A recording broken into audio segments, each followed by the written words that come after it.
In 1989, a 4-year-old girl was rushed to a Texas hospital. An artery in her leg was completely severed. The little girl died shortly after arrival. Medical investigators believed the leg wound was no accident. Emory, Texas is a small farming community about 90 miles east of Dallas. With a population of less than 1,000, life is simple here. Peaceful and quiet. In 1988, Debbie Lovelace and her 2 daughters from a previous marriage, Amy and April, moved in with John Miller. He too was divorced and worked in the construction industry. My marriage with John was good. He was a very good man. He took care of me and the kids real well. And we had a happy home life. We had a lot of fun together. The children, we did a lot of things with the children. We didn't leave them home when we went somewhere, so we took them with us. And had a family, a very close-knit family, really. John, Debbie, and the 2 girls moved onto a 5-acre farm just a few miles outside of town. It was complete with a house, barn, horses, and family pets. And for the children, freedom to roam and play among the beauties of nature. 4-year-old April loved living on a farm. She loved to play outside. She loved, being outside, and she liked to climb trees a lot. So I had a time keeping her out of trees. And she was just bubbly. I mean, she was just full of life. She just got into everything. She's always running. I don't think she knew how to walk. She just ran everywhere. Just a bundle of fun. Just after Christmas, on January 4th, 1989, the couple's older daughter Amy headed for school. April went outside to play. Debbie did her chores. John was working on an old building on the corner of the property. Around noon, Debbie called for April to come home for lunch, but there was no response. Then John came running towards the house carrying April, who was bleeding profusely from a severe leg wound. She didn't have any clothes on, and I couldn't do anything but scream. I was hysterical. I mean, I was just, because she was just black and blue all over, and I could see it at a distance, and it was just, it was horrible. Her right leg fell open, and there was a large gash in it all the way to the bone. I knew that this was a serious, very serious wound. When she had already bled out, she has a very small amount of time in which to get help and survive. Even though John was a trained paramedic, there was little he could do. April had lost too much blood. The 4 by 6-inch gash in April's leg had torn away a large portion of her femoral artery. It was just that, it was like that whole section of her leg was just gone. It was just like it had been ripped out. Doctors did everything they could to save April's life, but the damage was just too great. And it was just, she had went through too much, and she went into a second shock. And she just couldn't make it. 4-year-old April died on the operating room table. John told police that he found his stepdaughter nude under a tree and bleeding profusely from a leg wound. According to John, April said, "The dogs did it." The sheriff ordered an autopsy. The suspicion was murder.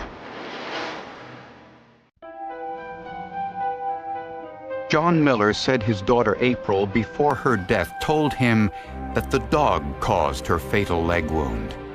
The local sheriff's department suspected foul play.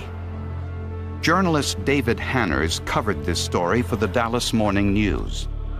They had a dead child on their hands, so they needed to investigate it, and I think their immediate thinking was someone killed her. During the autopsy, The pathologist noticed long vertical marks and puncture wounds all over April's body, which he believed were indicative of some form of abuse. And he saw no indication that April's leg wound was caused by a dog, since the wound did not have the jagged edges often seen in animal bites. The wound was cleanly cut, and the pathologist concluded it had been made by a knife. His finding was that April had been murdered. As John and Debbie returned from April's funeral service, they faced a full-scale investigation. The police were everywhere. I don't know exactly how many, but there was people everywhere, walking everywhere and going through the house and walking everywhere outside. I said, what's going on? What are you doing? And they told me then that it was a investigation, into the death of April. They felt like that dogs couldn't have done that to her. It was very scary. I couldn't figure it. I couldn't understand how somebody could have come and done that. Police found April's blood on a fence post and some leaves, but found no other outward signs of any dog attack. There were 3 dogs on the property. 2 belonged to the family, the 3rd belonged to a neighbor. None of the dogs had shown any hint of violence before. In the couple's home, investigators found paraphernalia allegedly linking the couple to the occult. They thought maybe the cutting of April's leg was a bloodletting ceremony for a cult, and that's why she died, or that's why this was done. And that was one theory that they investigated heavily. Police also collected an electric curling iron, thumbtacks, and push pins, items suspected of causing the scratch marks and puncture wounds on April's body. Next, they asked the couple repeatedly for the knife. We were grilled for hours about the knife that was supposedly had made the cut on her leg. Did I have the knife? Where was it? John's hunting knife was confiscated, and all of the items were sent to the crime lab for analysis. A presumptive test showed possible signs of blood on the knife. And with that finding, John Miller and Debbie Loveless were charged with murder. The visions that it evoked are just horrendous, of them holding this little girl down, gashing her leg with this knife, cutting out a large chunk of skin and artery with this knife, and then whacking her repeatedly with this curling iron, and then sticking little push pins in her. John and Debbie were both given lie detector tests. Debbie passed, but John did not. The state police and local police held the polygraph against us, saying, well, you flunked it, so you must have done it. He had failed it, and I couldn't understand. I'd never seen any kind of violence, any kind of anything out of John. And these police officers were telling me that he did this. I couldn't understand it. It made no sense to me. So then I did question, and tried to figure out why.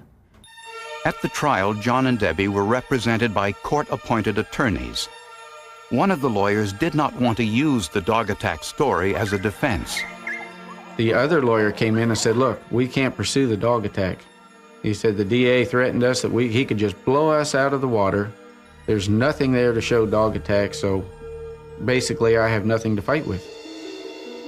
Prosecutors portrayed John as the enraged stepfather who got angry with April, lost his temper, and abused and murdered her. Debbie was portrayed as a battered wife, too afraid of her husband to do anything about it. Submitted into evidence was the autopsy report that April had been murdered, and the items from the couple's home which were suspected of causing the wounds. If you're sitting there listening to them lay out this theory of how they think this crime occurred, it's a horrendous case. It's horrible to think of them, holding this little girl down and doing this stuff to her. John's court-appointed attorney, Paul Chitwood, asked the judge for more time to interview prosecution witnesses.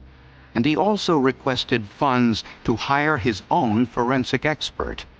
Both requests were denied. A defense chemist testified that the original test on John's hunting knife, which found blood, was presumptive. Further testing on the knife showed it wasn't human blood. And no blood was found on the curling iron, the push pins, or thumbtacks. The possibility of a dog attack was never presented to the jury. In final arguments, one of the defense lawyers admits it was murder, admits that April was murdered by someone, says, you know, she was murdered. I don't know who did it, but the state hasn't proved my client is the one who did it. The jury found both John and Debbie guilty of murder and sentenced them to life in prison. The first time that steel door clanged behind me, there is no sound that you've ever heard that sounds like that. It has a distinct sound that will just make your hair stand on end. You know that's not going to open again. I couldn't close my eyes and see anything except for the way she was when we found her and the way she looked when she died. I didn't sleep for a long time. I thought I was going to be there for the rest of my life. I had started fighting the day I got in. I had already written to Centurion Ministries, I'd written to the governor, I'd written to the lieutenant governor, I'd written to congressmen. You know, I spent more money on stamps than I probably could have had a pretty good meal on it. When you're put in that position and you're convicted of something that you didn't do, I just lost all hope of anything good ever coming from it, you know, for it ever to be turned around. I knew I was innocent. I knew Debbie was innocent. And I was not going to stop fighting until I got somebody to prove we were innocent.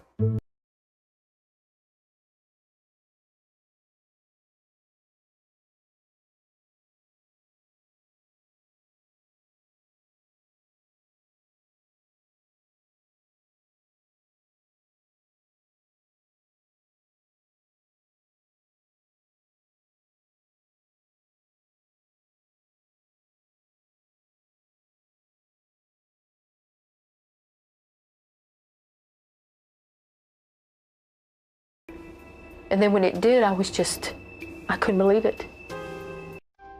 Because I was innocent, and they were saying I was guilty. John and Debbie maintained that April was playing outside and was unclothed because it was a warm day. They believed that one of the dogs attacked April while she was playing.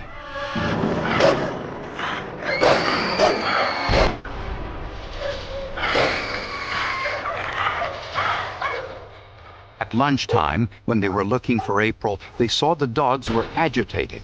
When John followed them into the woods, he found April bleeding profusely from a leg wound.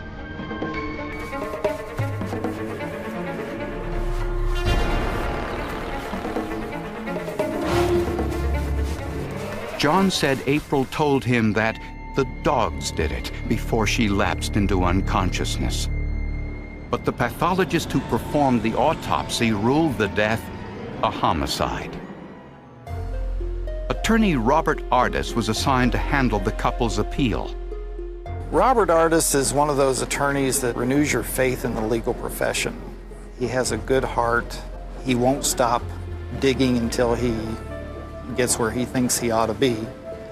While in the courthouse, sifting through the evidence, Ardis found a box containing hundreds of photographs of April's wounds. Most were autopsy photos, which had been shown to the jury at the trial. But he also found another set of photos taken just after April entered the emergency room. These were photos that had not been shown to the jury, and it wasn't clear whether John and Debbie's original defense lawyers had even seen them. When Ardis compared the two sets of pictures, he made a startling discovery. The pictures of April's leg wound were different. The pictures looked like that a dog had been involved in this death. Ardis sent the photos to a forensic pathologist at the Southwestern Institute of Forensic Science in Dallas. After studying the photos, he said that this child had been attacked by a dog. He said, I can tell you, yeah, it's something with canine teeth. What we were able to show, how a dog's teeth would just overlay exactly on the puncture wounds around where the place had been taken out of her leg. Dr. Dennis Asen is a forensic odontologist and agrees that animal bites are often difficult to identify. He says that many animal bites don't look like bite wounds at all because animals often tear the flesh rather than biting it. When you have an injury pattern to determine whether it's a bite mark or not, you need to look at the entire situation to see what other clues and evidence there might be. Is this truly a bite mark or not? But if dogs had caused April's leg wound, why didn't the original pathologist see this? The answer was obvious. The wound looked different at the autopsy because it had been cleaned and trimmed with a scalpel while the surgeon attempted to repair the wound and save April's life. When you go into surgery, the wound in this particular instance was very jagged, very uneven, and the surgeon, using the scalpel, will go in and clean the wound up, and they will peel back and get back into fresh tissue there. And the new team of pathologists noted that many of the scratch marks on April's back consisted of 4 parallel lines. Lines corresponding with the 4 nails of a dog's forefeet. Here was a paw print. Here was another paw print. I'm told that as long as the person is alive, those particular bruises that had the print of a paw there would not show up. But when she was on her back in the operating room and died on the operating table, then the blood puddled in those places, and it made it very apparent when you looked at them that here was a paw print. There was now hope for a new trial.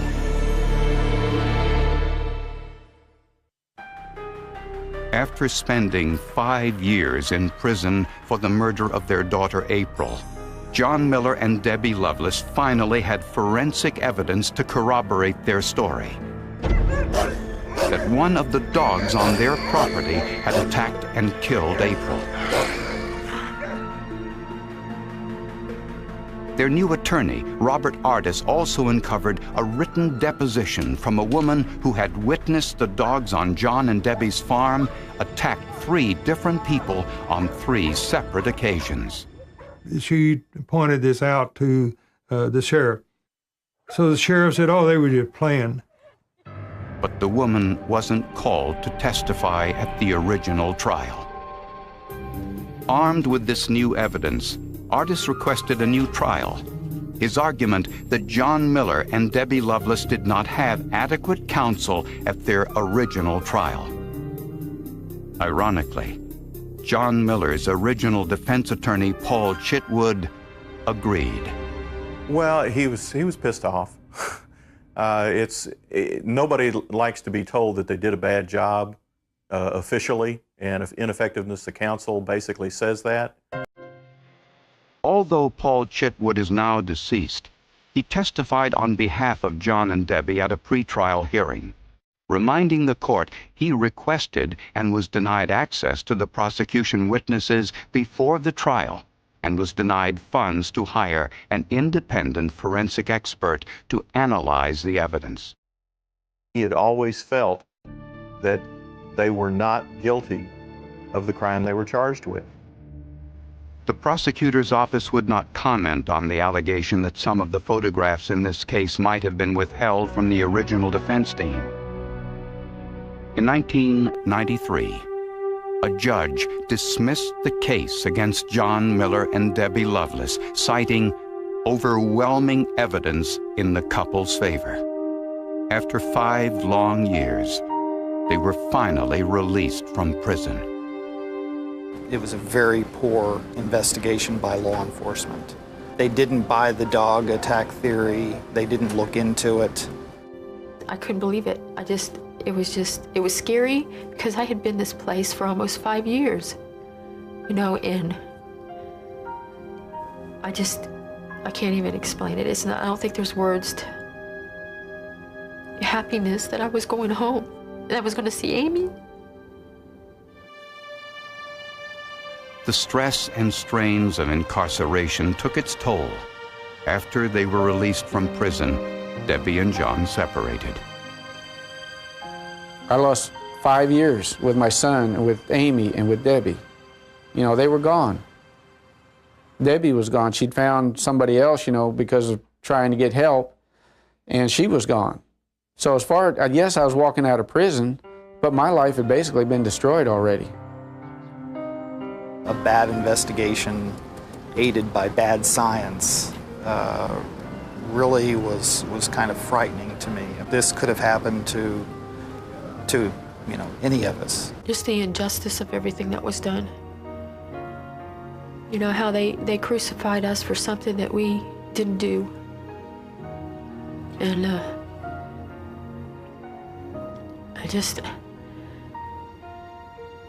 I don't understand why they did it.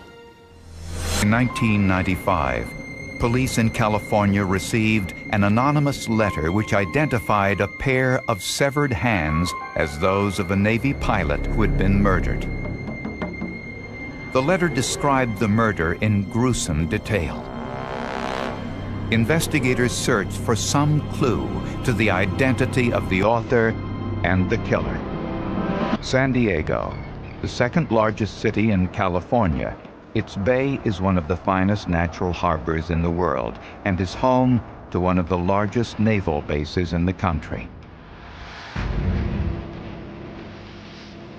In 1994, workers at the San Diego Fibers Corporation were sifting through some cardboard in a recycling bin. They made a gruesome discovery. 2 human hands. First, I wasn't sure that this was legitimate. I thought, you know, a pair of human hands found in dumpsters seemed a little bit strange. And we collected evidence as if it was a normal homicide with a complete body. This was a little bit different because all we had were hands. X-rays showed degenerative damage of the joints consistent with an individual over age 60, and the size of the fingers and knuckles indicated they were men's hands. The right hand had one distinctive feature. The thumbnail was missing.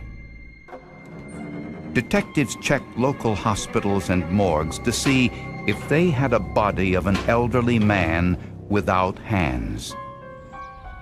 On the other side of town, Mary Mead and Terry Holland were beginning to worry. They hadn't seen their father, Don Harden, in more than a week. And I called everybody that I could possibly get a hold of. Have you seen him? Have you heard from him? Nobody had heard anything. So that's at the point where I really got scared because I thought, where would he have gone? It's very hard to explain. You go through scared and then almost an anger and then worry. When police learned that Don Harden was missing the thumbnail of his right hand, they knew immediately, and a fingerprint analysis confirmed that the hands were those of 74-year-old retired Navy pilot Don Harden. It's a shock. I felt that we were in some badly produced police story from TV. I mean, this doesn't happen in real life, and it just really threw us for a loop. When homicide detectives searched Don Harden's home, they found evidence of robbery. The television, VCR, and microwave oven were all missing. So was Harden's pickup truck. The TV guide was opened to March 28th, which was probably the last day Don Harden was home. Small drops of blood were found in the kitchen, and it appeared that detergents and bleach had been used to wash the kitchen and bathroom floors. We were under the impression that it was either a missing persons report or a theft involved with a missing person. You never lose hope. You never lose hope. Don Hardin was a widower who had moved to San Diego a few years earlier to be near his daughters. Neighbors described Hardin as ornery and difficult, but his daughters remembered him as a loving father. One of my cherished thoughts that I have of him is that every time I spoke to him on the telephone, at the end of our conversation, I always said, "I love you, Dad." And he'd say, "I love you too, kiddo." Hardin had a history of helping those in need. He often hired homeless men to do odd jobs around his property, and he often let them live in a camper in his backyard. We were very comforted knowing that there was somebody there in case of an emergency, that my father could be taken care of immediately. Well, I think that's really great. There's a guy there that can kind of keep an eye on Dad. He's kind of a companion to Dad, gives him some, someone to talk to. He helps him out. I felt good about it. Police were on the lookout for the items stolen from Hardin's home. We, in fact, did recover some of Mr. Hardin's property. It was, I believe it was a wallet and a driver's license and maybe some Army medals. And we followed that up on that to find out if we could, that would lead back to a suspect. That was kind of a dead end. It was found in a dumpster, and we really couldn't put that back to a viable suspect. Investigators had no idea what happened to the rest of Don Hardin's body, but they suspected something terrible happened inside his home.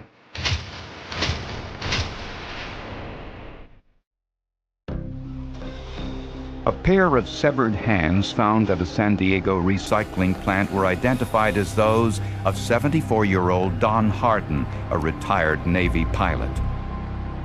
A search of Hardin's home revealed evidence of burglary and violence. We were in the kitchen, and the kitchen floor had a fine white powdery substance unevenly applied over the whole floor. It was pretty obvious that some cleanser had been used to clean the floor up. We noticed that there were blood spots throughout the carpet, which led from the kitchen around through the living room and towards the bathroom. Behind the hamper, detectives found a blood stain and some human tissue inside the heating grate. To find out whether blood had been cleaned up, detectives administered luminol, a chemical which fluoresces when it comes into contact with the iron component of blood, even after it has been removed with water and detergents. When you spray luminol, it doesn't really hurt the blood itself. It helps you find it, so it doesn't compromise the evidence. It just helps you locate the evidence. It helps you find a scenario as far as what happened. It's a presumptive, it's not a conclusive, but it's a tool that we use. After spraying the luminol, the lights are extinguished, and the camera with high-speed film captures the images. It was the largest glow of luminol I had ever seen in my life. It glowed like a Christmas tree. Police found a huge amount of blood on the kitchen floor, and a blood trail leading from the kitchen to the bathroom. And in the bathroom, there was even more blood. DNA tests revealed the blood was Don Hardin's. The amount of blood led forensic pathologists to conclude that Hardin could not have survived such a devastating attack. I go over to the couch and we sit down, and he says, "There's positive proof that your father was killed in the kitchen and he was dismembered in the bathroom. And he is dead. It's positive proof that he is dead." It didn't sink in for quite some time. But there's disbelief. There's the question why. What could have possibly provoked it?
getting mad and that he was tired of the old man poking him and calling him names and belittling him.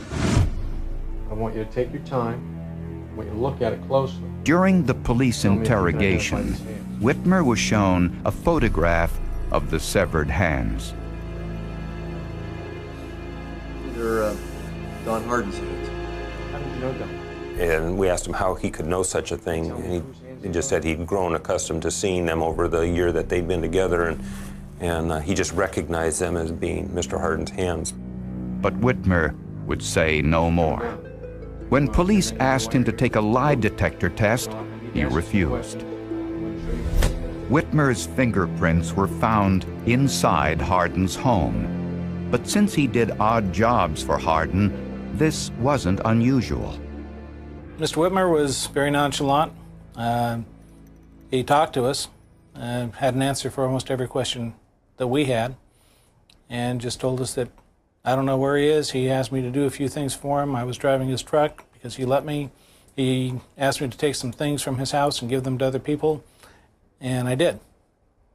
With no other leads, the case of Don Hardin's disappearance went unsolved for over a year. Until police received an anonymous letter that contained details of Don Hardin's murder that hadn't been released to the public.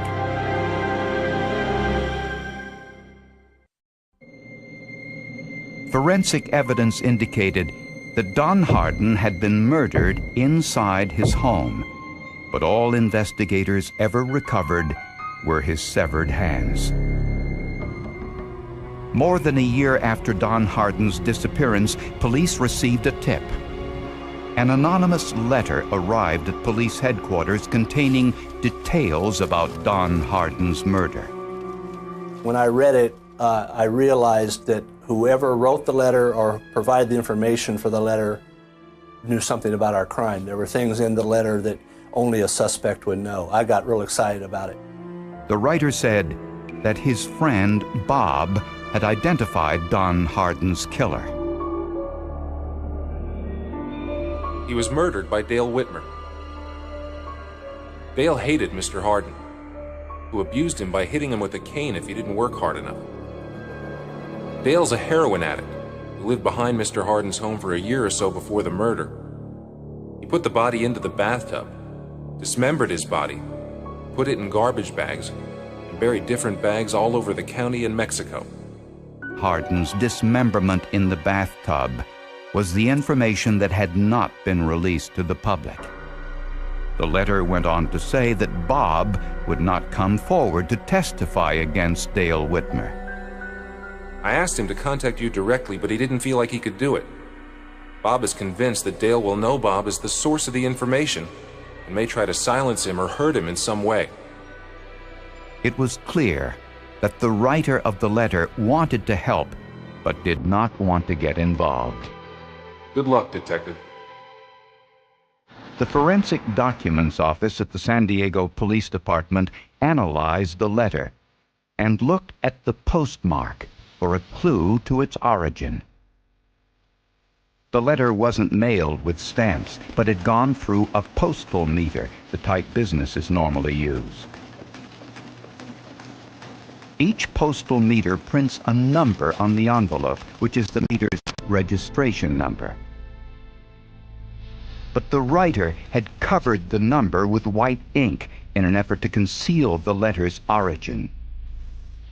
We can look at letters for trace evidence, latent evidence, and in this case, obliterated evidence, and quite often find something that would allow us to source that document.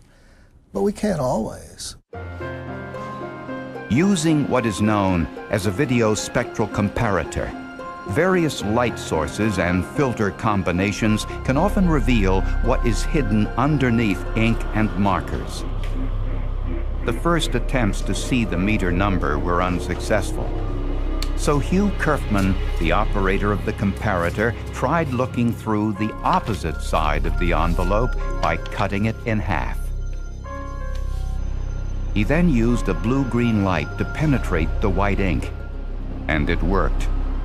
So it was a pretty clear image, and Detective Lang looked at it and quickly said, well, there it is.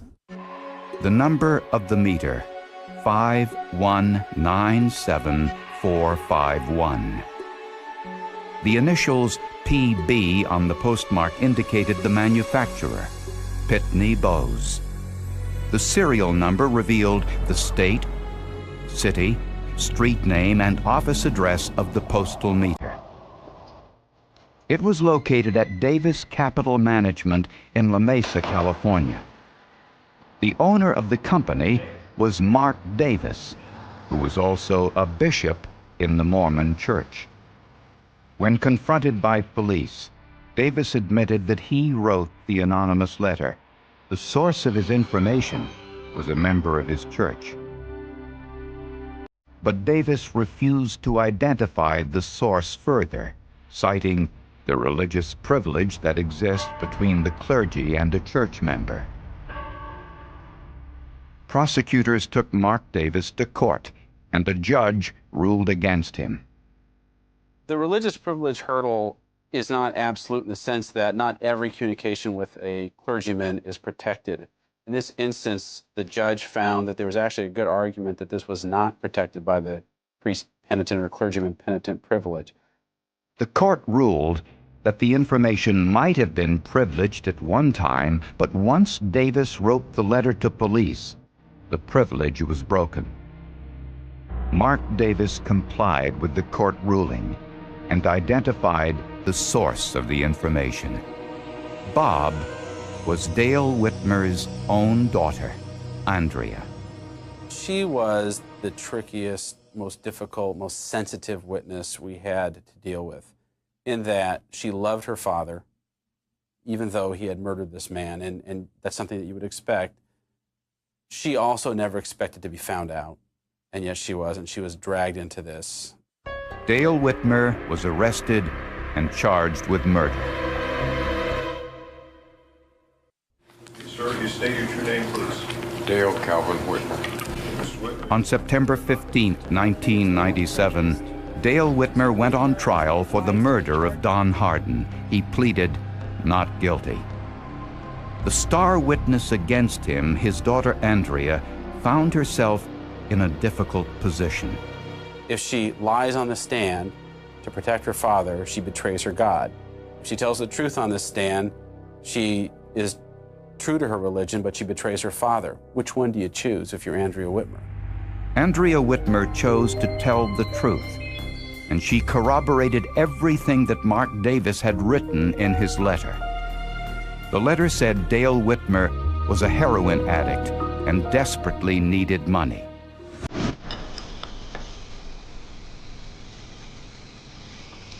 Prosecutors believe that on March 28, 1994, Dale Whitmer walked into Don Hardin's kitchen and killed him. The motive was robbery and revenge for past abusive treatment. The luminol evidence suggests that Hardin was bleeding profusely in the kitchen, and the body was dismembered in the bathtub.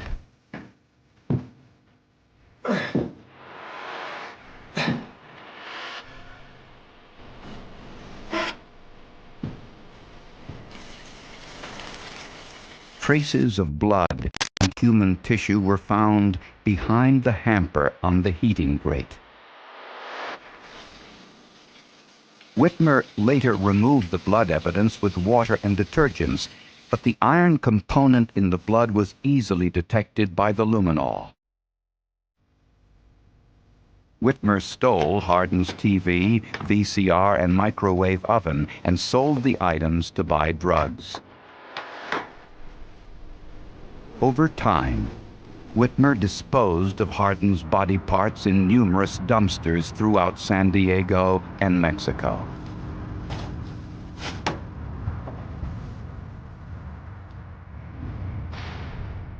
The hands were the only part of Don Hardin's body ever recovered. The jury found Dale Whitmer guilty of second-degree murder. Don Hardin's daughters asked for permission to address the court before sentencing, which wasn't an easy thing to do. I can't do this. He almost got away with committing this hideous crime. I am grateful he will be in prison and not able to inflict himself on another family. This ordeal has renewed my faith in the criminal justice system. Life without my father, and Father's Day is the hardest for me. We really miss him. I find myself still wanting to pick up the telephone and call him. This is a chilling murder. Dale Whitmer was sentenced to 15 years to life in prison. We would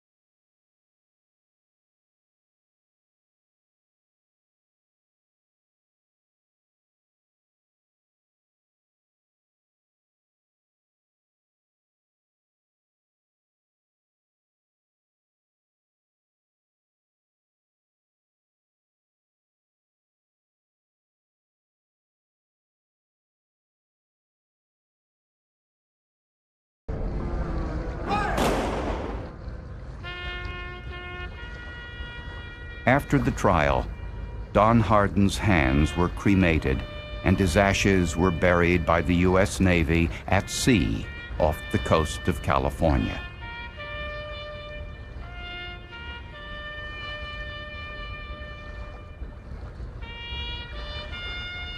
After it was all over, we just felt so much better. We felt like, okay, it's closed now. Dad's had his proper burial at sea. It's over. Those were his final wishes, and we carried out those wishes. Shattered Evidence, a fictional cold case thriller. This story is entirely fictional. There are crimes that disappear because evidence is lost. There are crimes that disappear because witnesses grow old. And then there are crimes that disappear because someone spent years making certain every answer stayed buried. The first mistake happened on a rainy Thursday morning. Forensic analyst Ava Carter had examined thousands of evidence boxes during her career. Most contained exactly what the labels promised: old photographs, fingerprint cards, brittle reports, forgotten clothing sealed in fading paper envelopes. They were relics of investigations that had exhausted every lead until time itself became the final suspect. Box 314 looked no different. Dust coated its corners. The property seal had yellowed with age. A faded inventory card listed only 4 words: do not destroy, review, no detective signature, no explanation, no case number, only a date from almost 40 years earlier. Ava frowned. Every piece of evidence belonged somewhere. This one seemed to belong nowhere. She carefully cut the brittle tape and lifted the lid.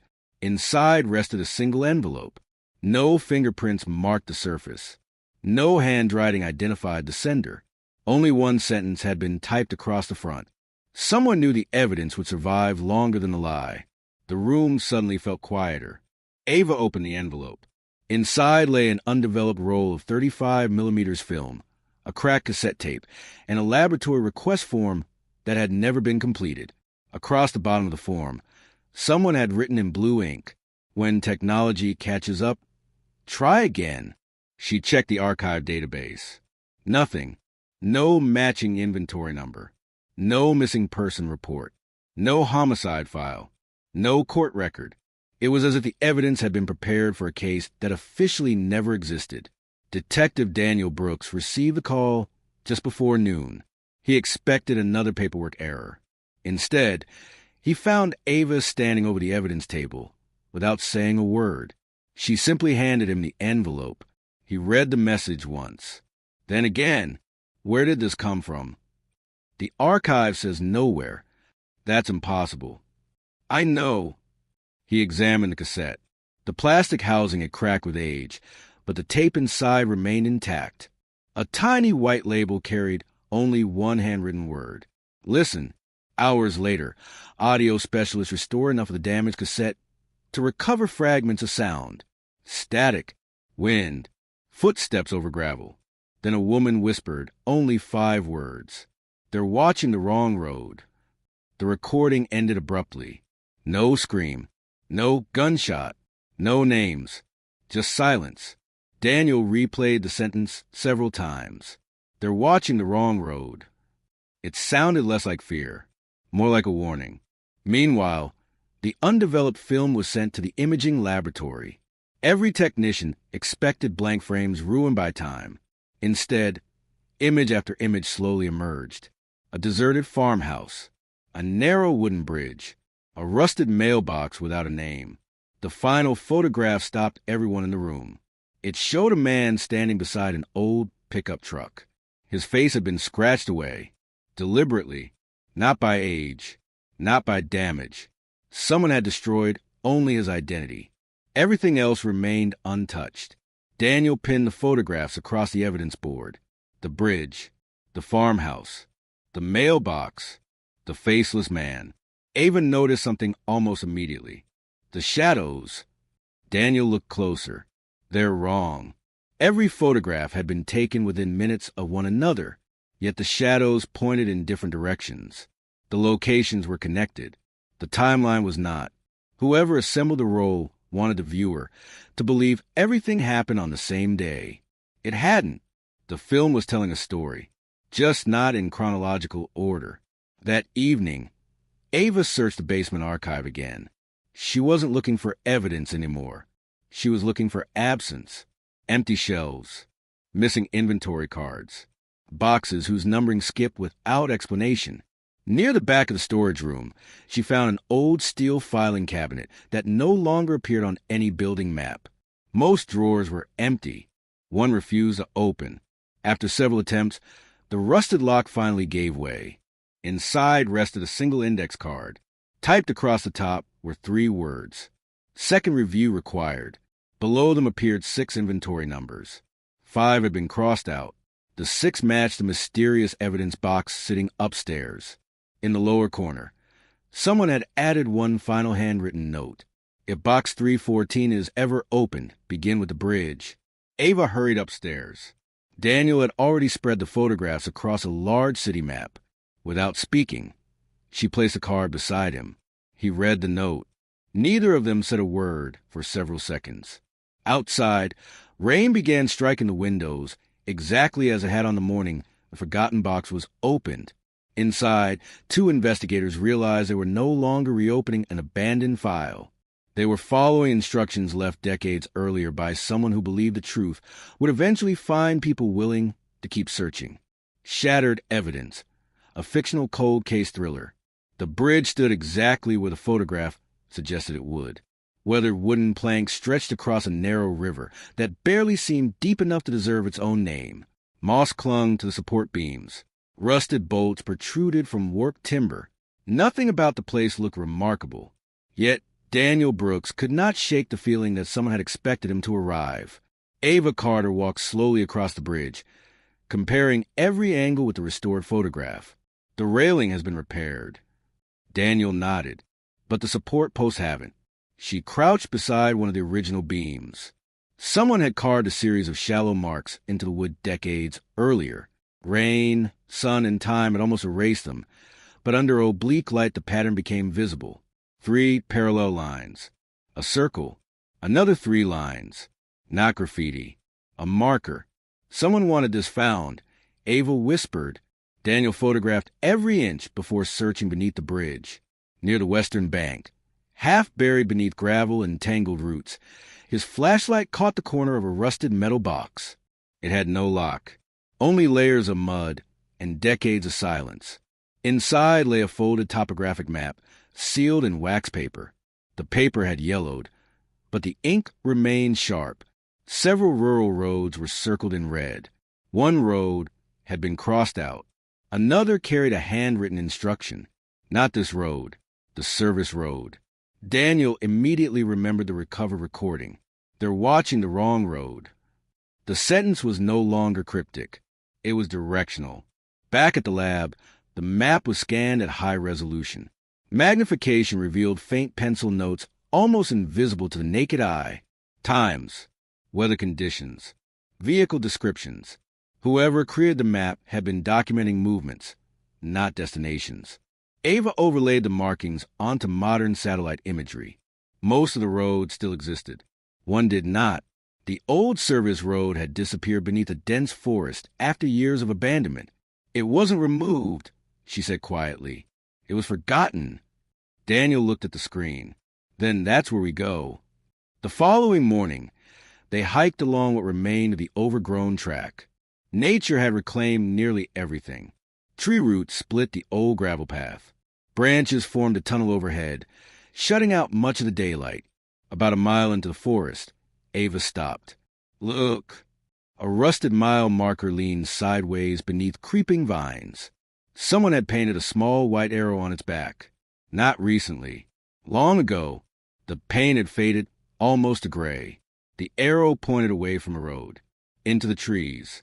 They followed it. After another 100 yards, the forest opened into a clearing.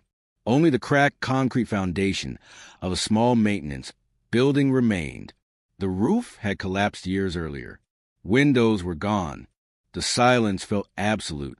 Daniel searched the interior while Ava examined the foundation. Near one corner, she noticed a loose concrete block. Together they lifted it. Hidden beneath was a waterproof cylinder. Inside rested a notebook wrapped in oilcloth. Every page had been filled in neat block letters. No names, no accusations, just observations.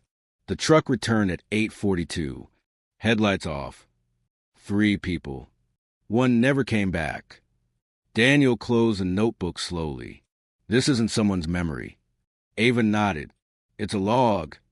The final page was different. Instead of observations, it contained a message. If you're reading this, I failed to stop them. Don't trust the first explanation. Someone replaced the truth with a simpler story. Neither investigator spoke. There was no dramatic confession, no identity revealed, only the unmistakable realization that someone, years earlier, had believed the evidence alone would someday be enough to continue what they could not finish. Outside, the wind moved through the trees, carrying the sound of leaves across the abandoned clearing. Daniel slipped the notebook into an evidence bag. For the first time since opening box 314, they were no longer chasing fragments left by chance. Someone had left a trail, not to expose a killer, but to ensure that, no matter how many years passed, the truth would always remain one discovery away from being seen again. Shattered Evidence, a fictional cold case thriller. The notebook changed everything, not because it answered a single question, because it proved someone had been watching. Every page followed the same disciplined pattern. Time, weather, direction of travel, number of vehicles, number of people, no opinions, no speculation, just facts recorded with the precision of someone who knew memory could fail, but ink would not.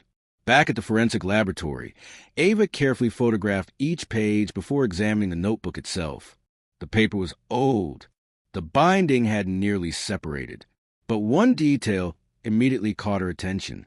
The final 20 pages had been cut away with a razor. Not torn, removed deliberately. Daniel leaned over her shoulder. So someone came back. Ava nodded, and they knew exactly what they wanted. The restoration team examined the notebook under multispectral lighting. Indentation from the missing pages slowly emerged. Not every word could be recovered, only fragments. Truck changed. That license begins. Don't use. That meeting moved. Then one sentence appeared almost perfectly intact. If anything happens to me, the photographs are the only timeline they won't expect. Daniel stared at the screen. The film. They weren't random pictures, Ava replied. They were a coded sequence. The photographs from box 314 were pinned across the evidence wall once again. This time they ignored what each image showed. Instead, they measured shadows, cloud positions, tree growth, and the direction of reflected sunlight. Hours passed. Then Ava quietly moved the final photograph, the one with the faceless man, to the beginning of the sequence. Everything suddenly fit. The bridge came second. The abandoned service road came third. The farmhouse came last. Someone had rearranged the negatives before sealing them away. not to hide the truth, to make sure only someone willing to question the obvious would find it. The farmhouse sat alone beyond miles of neglected fields. Its roof had partially collapsed. Windows were shattered. The porch leaned dangerously toward the ground. Yet, one detail immediately felt wrong. Dust covered every surface inside, except one narrow path across the wooden floor. Daniel crouched. No footprints. Exactly, Ava replied. The dust settled around something. She followed the clear strip to an old cast-iron stove standing against the far wall. The stove had not been used in decades. Still, it moved far too easily when Daniel pushed against it. Behind it, hidden inside the brick chimney, rested a small metal container. Inside were dozens of photographic negatives, every one carefully numbered. Most had deteriorated beyond recovery. A handful survived. The restored images revealed ordinary scenes: a roadside diner, a fuel station, a grain elevator, a church parking lot. At first glance, none appeared significant. Then Ava noticed the same dark pickup truck parked in every photograph. Different days, different weather, different locations. Always the same vehicle. Always in the background, not following the photographer. Watching, Daniel circled the truck in each image. It wasn't part of the story. It was following it. Late that evening, while reviewing the negatives frame by frame, Ava paused on one image that had nearly been discarded because of damage. A reflection in the diner's front window showed someone holding the camera. Only a silhouette, no face, but hanging from a photographer's shoulder was a distinctive leather satchel. Daniel immediately opened the evidence envelope from Box 314, the laboratory request form. Along one corner appeared the faint imprint of a manufacturer's logo. The same satchel. The photographer and the person who assembled Box 314 were almost certainly the same individual, not an anonymous witness. The architect of the entire trail. A heavy silence settled over the investigation room. The board was no longer filled with disconnected clues. It showed intention. Someone had documented movements, hidden evidence in multiple locations, reordered photographs, recorded warnings, prepared instructions, then vanished before revealing why. Daniel looked once more at the typed message on the original envelope. Someone knew the evidence would survive longer than the lie. For the first time, the sentence no longer sounded like a warning. It sounded like a promise. Outside, night settled over the city. Inside the lab, the recovered negatives dried beneath soft archival lights, each frame revealing another tiny fragment of a story that had waited decades, not to be remembered, but to be finished. Shattered evidence, a fictional cold case thriller. The next morning began before sunrise. No one had slept much. Daniel Brooks sat alone in the incident room, staring at the wall of photographs that now covered nearly every available surface. Red strings had been replaced by timelines. Timelines had been replaced by maps. Every clue seemed to point toward a single conclusion without ever stating it outright. Someone had anticipated failure. Every hidden notebook, every buried container, every photograph, every recording. None of them had been designed to solve the mystery immediately. They had been designed to survive. Ava Carter entered carrying a fresh evidence folder. I found something. Daniel looked up. The photographic negatives. She placed 2 enlargements on the table. They weren't all taken with the same camera. He frowned. You're sure? She nodded. The lenses leave different distortion patterns. Most came from one camera. She slid a second enlargement forward, but these 3 didn't. The difference was subtle, almost invisible. Yet once she pointed it out, Daniel couldn't ignore it. Someone else had been documenting the same events. 2 photographers, 2 perspectives, 1 hidden story. The recovered negatives were arranged chronologically using vegetation growth, weather records, and the angle of the afternoon sun. Only then did another pattern emerge. The second photographer never appeared first. Always second. Always farther away. Watching the first photographer. Not following. Observing. Daniel leaned back in his chair. So, whoever documented everything that was also being documented. Ava finished. The room fell silent. Later that afternoon, a forensic imaging specialist restored a damaged corner of one negative using non-destructive digital enhancement. A shape slowly emerged from what had looked like random scratches. Not a face, a license plate. Most characters remained unreadable. Only 4 survived. K7L2. It wasn't enough to identify a vehicle, but it was enough to narrow possibilities. Daniel requested archive registration records. Thousands became hundreds. Hundreds became dozens. Dozens became 4. 3 vehicles had been destroyed decades earlier. The 4th had vanished from official records after being reported sold through a private transaction. No buyer listed. No destination. Just another loose thread. That evening, Ava returned to the abandoned farmhouse alone. Not because she expected to find new evidence. Because something still bothered her. The hidden compartment behind the stove had been carefully built. Too carefully. People rarely create one secret space. They usually create 2. She examined every brick surrounding the fireplace. Most sounded solid. One produced a dull, hollow echo. Removing it revealed a narrow cavity. Inside rested nothing except a folded sheet of graph paper. No writing, just tiny pinholes. Hundreds of them. At first glance, they appeared random. Then Ava held the page against the farmhouse window. Sunlight passed through the holes, projecting tiny points across the opposite wall. The points aligned with old nail holes already embedded in the timber. Together, they formed a simple outline, a compass, an arrow, and beneath it, one word, north. Daniel arrived minutes later. Neither of them spoke. They simply followed the direction indicated by the projected arrow. Almost 200 yards beyond the farmhouse stood the remains of a stone well hidden beneath vines. The cover had partially collapsed. Inside, instead of water, they found years of fallen leaves. Daniel shone his flashlight downward. Halfway to the bottom, something reflected the beam, a metal case. The recovery took nearly an hour.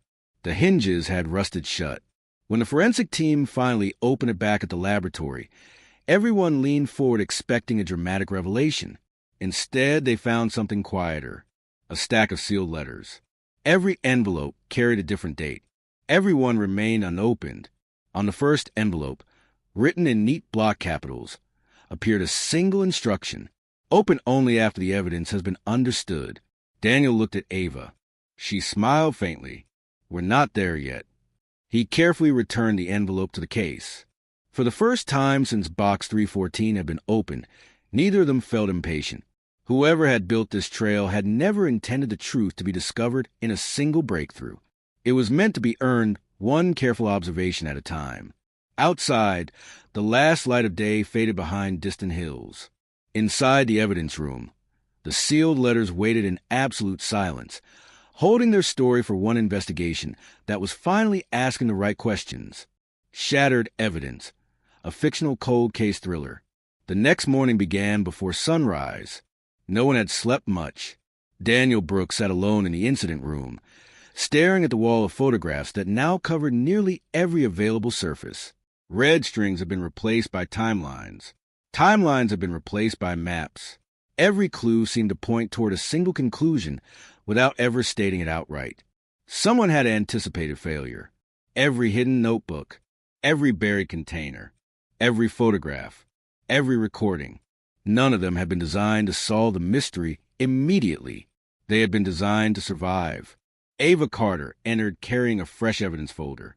I found something. Daniel looked up. The photographic negatives. She placed 2 enlargements on the table. They weren't all taken with the same camera. He frowned. You're sure? She nodded. The lenses leave different distortion patterns. Most came from one camera. She slid a second enlargement forward, but these 3 didn't. The difference was subtle, almost invisible. Yet once she pointed it out, Daniel couldn't ignore it. Someone else had been documenting the same events. 2 photographers, 2 perspectives, 1 hidden story. The recovered negatives were arranged chronologically using vegetation growth, weather records, and the angle of the afternoon sun. Only then did another pattern emerge. The second photographer never appeared first. Always second. Always farther away. Watching the first photographer. Not following. Observing. Daniel leaned back in his chair. So, whoever documented everything that was also being documented. Ava finished. The room fell silent. Later that afternoon, a forensic imaging specialist restored a damaged corner of one negative using non-destructive digital enhancement. A shape slowly emerged from what had looked like random scratches. Not a face. A license plate. Most characters remained unreadable. Only 4 survived. K7L2. It wasn't enough to identify a vehicle, but it was enough to narrow possibilities. Daniel requested archive registration records. Thousands became hundreds. Hundreds became dozens. Dozens became 4. 3 vehicles had been destroyed decades earlier. The 4th had vanished from official records after being reported sold through a private transaction. No buyer listed. No destination. Just another loose thread. That evening, Ava returned to the abandoned farmhouse alone. Not because she expected to find new evidence. Because something still bothered her. The hidden compartment behind the stove had been carefully built. Too carefully. People rarely create one secret space. They usually create 2. She examined every brick surrounding the fireplace. Most sounded solid. One produced a dull, hollow echo. Removing it revealed a narrow cavity. Inside rested nothing except a folded sheet of graph paper. No writing. Just tiny pinholes. Hundreds of them. At first glance, they appeared random. Then Ava held the page against the farmhouse window. Sunlight passed through the holes, projecting tiny points across the opposite wall. The points aligned with old nail holes already embedded in the timber. Together, they formed a simple outline, a compass, an arrow, and beneath it, one word, north.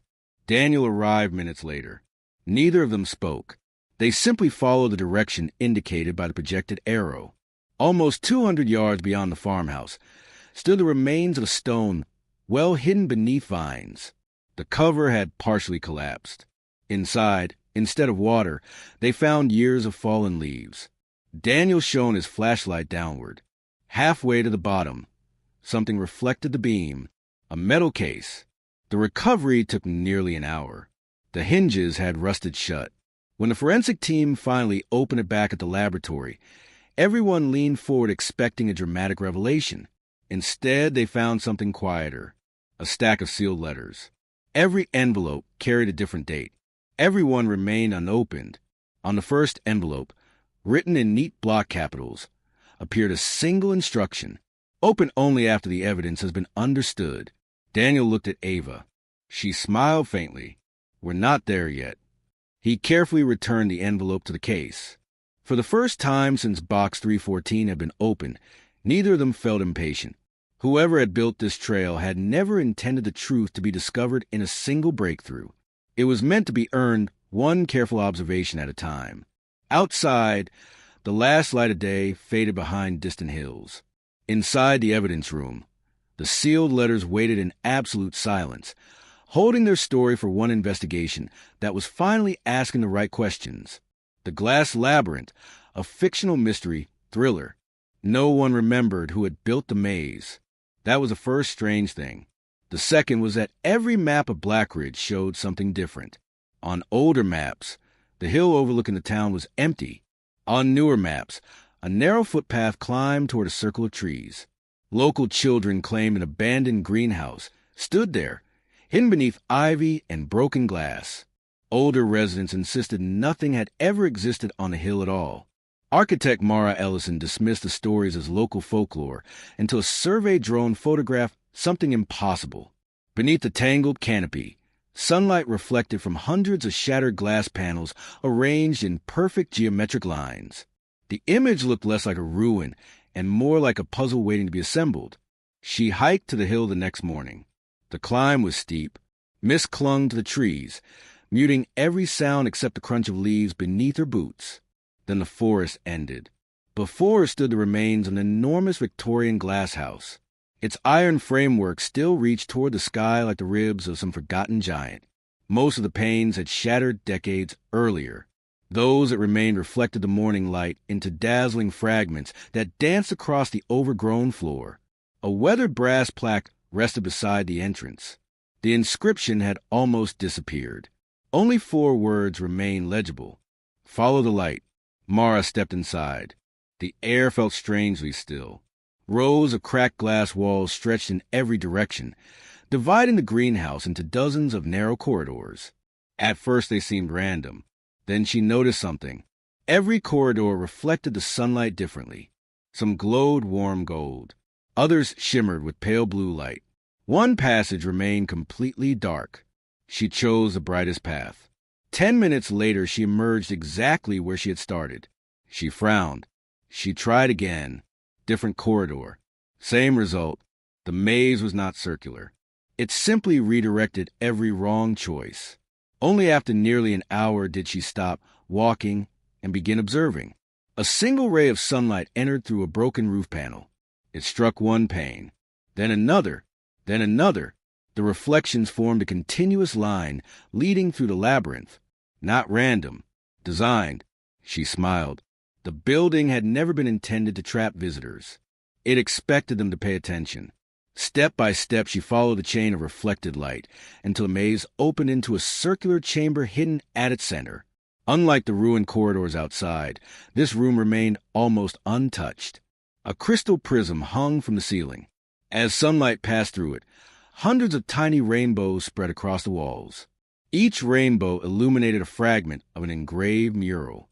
Individually, they meant nothing. Together, they revealed an enormous image of a tree whose branches reached across the entire chamber. Its leaves were not carved. They were empty spaces. Beneath the mural stood a stone pedestal holding a wooden box. Inside lay dozens of delicate glass leaves. Every leaf bore a different engraved word: curiosity, patience, memory, kindness, wonder. Alongside them rested a folded note. Every visitor leaves with one leaf and returns another their own. Mara looked around the chamber. Small hooks covered the stone tree. Some held glass leaves.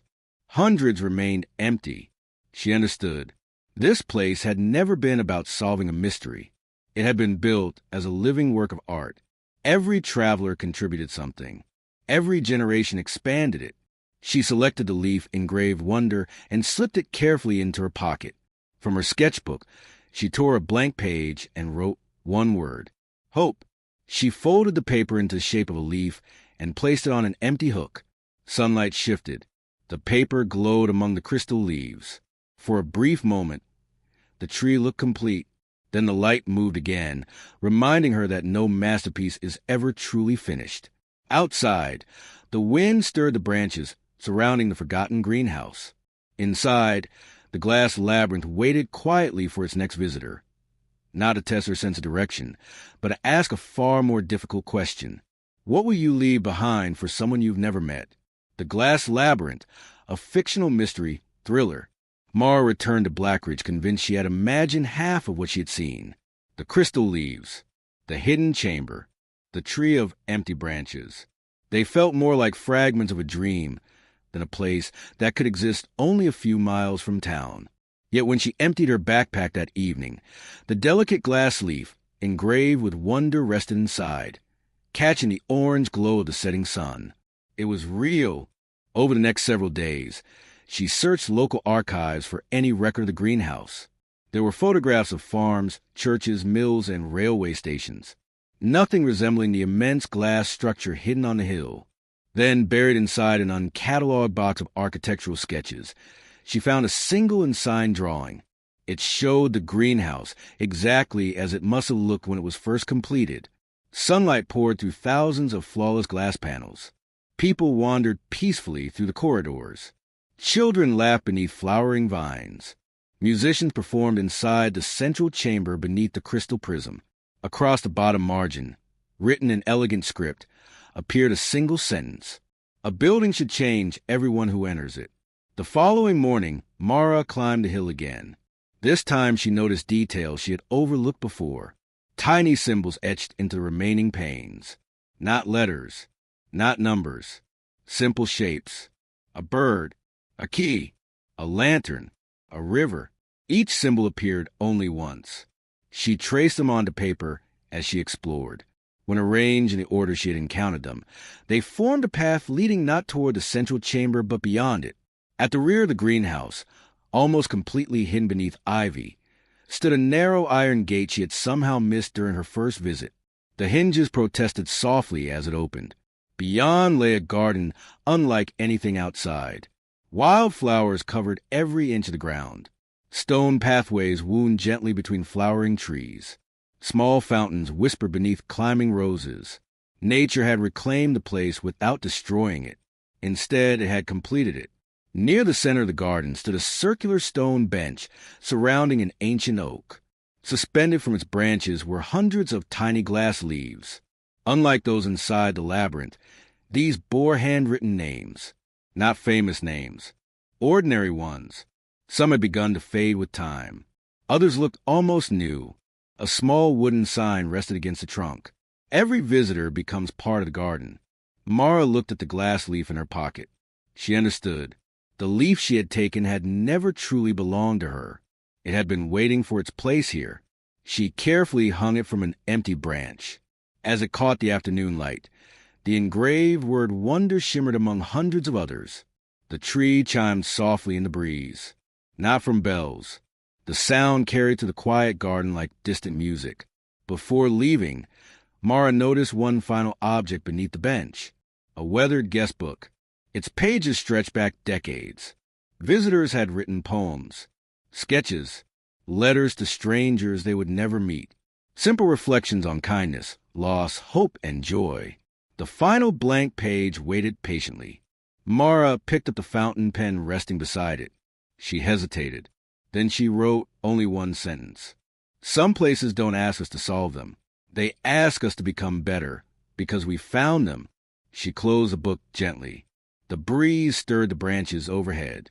Hundreds of glass leaves shimmered together, each catching the fading sunlight for only a moment before passing it to another. The labyrinth had never been a maze designed to confuse. It had always been a journey designed to slow people down long enough to notice the beauty that only patience could reveal. And somewhere beyond the quiet garden, hidden behind broken glass and climbing ivy, the old greenhouse continued waiting. Not for explorers seeking treasure, but for ordinary people willing to leave behind a small piece of hope for someone they would never know. The Glass Labyrinth, a fictional mystery thriller. Winter arrived quietly. The first snowfall transformed the forgotten greenhouse into something almost unreal. Frost traced delicate patterns across the remaining panes of glass, while the iron framework shimmered beneath a blanket of white. From the valley below, the ruins disappeared completely, hidden by drifting mist and snow-covered pines. Mara found herself returning every weekend, not because she was searching for another secret. Each visit revealed something different. The labyrinth never changed. The light did. On the shortest day of the year, just after sunrise, a narrow beam of golden light slipped through a broken section of the roof. It struck the great crystal prism in the central chamber. Instead of scattering into hundreds of colors as before, the prism focused the light into a single brilliant line that stretched across the stone floor. Curious, Mara followed it. The glowing path led out of the chamber, through corridors she thought she already knew, and finally to a forgotten alcove concealed behind climbing ivy. There she found a wooden workbench covered with dust. Glass-cutting tools lay exactly where someone had left them decades earlier. Sheets of colored glass leaned carefully against the wall, untouched by time. Above the bench hung a framed blueprint. It was the original design for the greenhouse. Only now did Mara realize the building had never been finished. Entire sections remained outlined in pencil, but had never been constructed. In the margin, beside the unfinished wings, someone had written, "The final rooms must be completed by future hands." For several minutes, Mara simply stared at the drawing. She had assumed the greenhouse was an abandoned masterpiece. Instead, it had always been an unfinished invitation. The architect had expected strangers, people they would never meet, to continue the work, not by copying the past, by adding something of their own.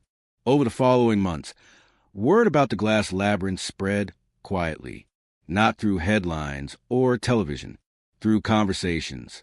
Artists arrived carrying stained glass. Gardeners brought rare flowers. Carpenters repaired weathered benches. Musicians performed beneath the crystal prism, where every note echoed softly through the corridors. No one tried to modernize the greenhouse. No one covered its cracks. They simply cared for what remained while gently adding to what had never been completed. The labyrinth became neither a museum nor a ruin. It became a living place. One spring morning, a little girl wandered through the restored garden, holding a small blue piece of sea glass she had found on a distant beach. She approached Mara shyly. "Can this belong here?" Mara smiled. "I think it already does." Together they placed a tiny fragment into an empty section of an unfinished stained glass window. When sunlight passed through it, a single blue ray appeared on the opposite wall. The girl laughed. It made its own color. "No," Mara replied softly. "It brought one that was missing." Years later, visitors often asked who had restored the glass labyrinth. No single name appeared on the entrance plaque. Instead, a simple inscription welcomed everyone who stepped through the old iron gates. Built by one dreamer, finished by many, never complete. People entered expecting to explore a mysterious ruin. Most left carrying something far less tangible. A renewed sense of curiosity, the courage to create, the quiet realization that the most meaningful places are not those preserved exactly as they were, but those that continue to grow because each generation leaves behind a little more light than it found. And every evening, as the sun dipped below the hills, thousands of color reflections drifted across the labyrinth's ancient walls, reminding every visitor that even broken glass can become something breathtaking when enough light finds its way through. The Glass Labyrinth, a fictional mystery thriller. The years passed, but the Glass Labyrinth never looked the same twice. In spring, flowering vines climbed the old iron arches until the greenhouse seemed woven from blossoms instead of steel. In summer, shafts of sunlight painted the corridors with shifting rivers of color. Autumn scattered golden leaves across the stone paths, where they mingled with thousands of reflections dancing across the floor. Winter transformed every remaining pane into crystal lace. Visitors soon realized they could return 100 times and never experience the same labyrinth twice. It wasn't the walls that changed. It was the light. One afternoon, Mara noticed something she had never seen before. Near the entrance stood a young man sketching the greenhouse with remarkable precision. Unlike the tourists who admired the colors, he ignored the stained glass entirely. Instead, he measured every arch, every beam, every angle. When he finally closed his notebook, Mara approached him. "You draw like you're trying to rebuild it." He smiled. "Not rebuild. Understand." He introduced himself as Julian Mercer, a structural engineer fascinated by forgotten architecture. For weeks they explored every corner together. Julian believed every building carried the personality of its creator. The Glass Labyrinth, however, felt different.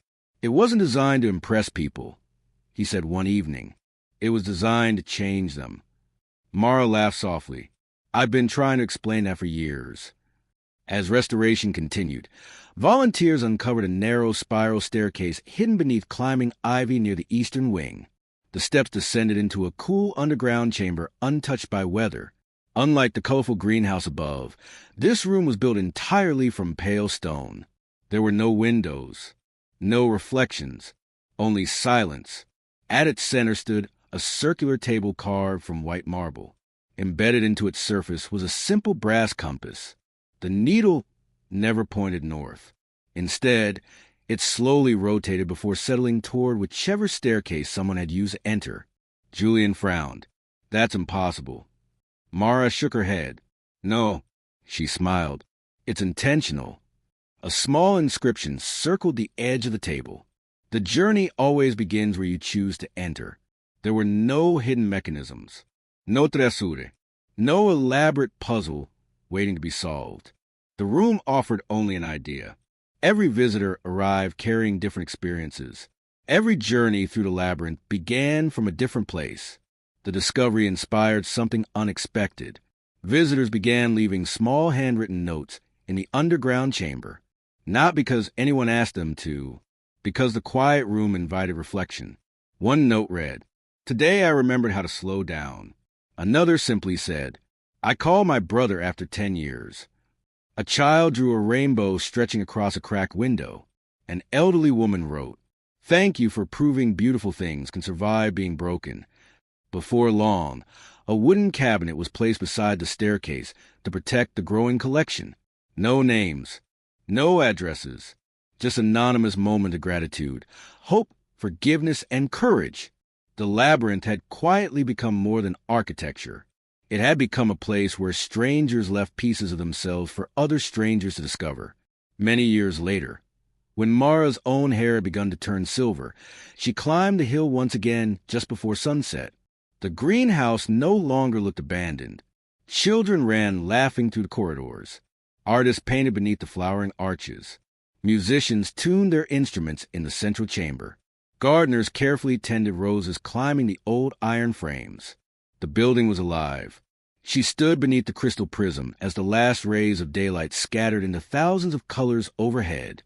Julian joined her, smiling as he looked around. Do you remember what you said the first day? She thought for a moment. I said it felt unfinished. He nodded. And now? She watched a little girl hang a newly crafted glass leaf onto a young tree growing beside the original ancient oak. Another family paused to write in the guest book.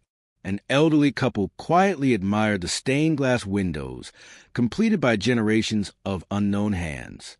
Mara smiled. It still is. Julian laughed. I hope it always will be. The evening bells echoed faintly from the town below. The last sunlight passed through thousands of pieces of colored glass before fading into twilight. For a brief moment, every corridor glowed as though the labyrinth itself had captured the day's final light, holding it just long enough for everyone inside to remember one simple truth. Some places are never truly finished. They continue to grow every time someone arrives with curiosity, leaves with hope, and quietly adds their own small piece to a story that will outlive them all. The Glass Labyrinth, Arc 2, the 13th window. For nearly 20 years, no one questioned the number. 12 great stained glass windows surrounded the central chamber of the Glass Labyrinth. Every guidebook listed them. Every architect sketched them. Every restoration record confirmed them. 12. Always 12. Until the morning one disappeared. No one saw it happen. The eastern window was simply gone. There were no broken fragments scattered across the floor. No damaged iron frame. Only an empty opening where colored sunlight had poured through for decades.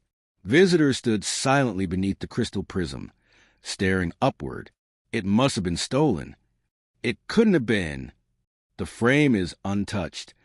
By noon, experts from across the region had arrived. Every measurement matched the original blueprints. Every bolt remained sealed beneath layers of paint older than anyone present. According to the structure itself, no window had ever occupied that space. Yet hundreds of photographs proved otherwise. Mara Ellison spread the images across a long oak table. Every photograph clearly showed 12 windows. Every modern inspection of the building revealed only 11. Neither could explain the other. Julian Mercer examined the iron framework through a laser scanner. The metal hasn't been cut. It hasn't even moved. Mara folded her arms. So where did it go? Julian looked up into the lattice of steel.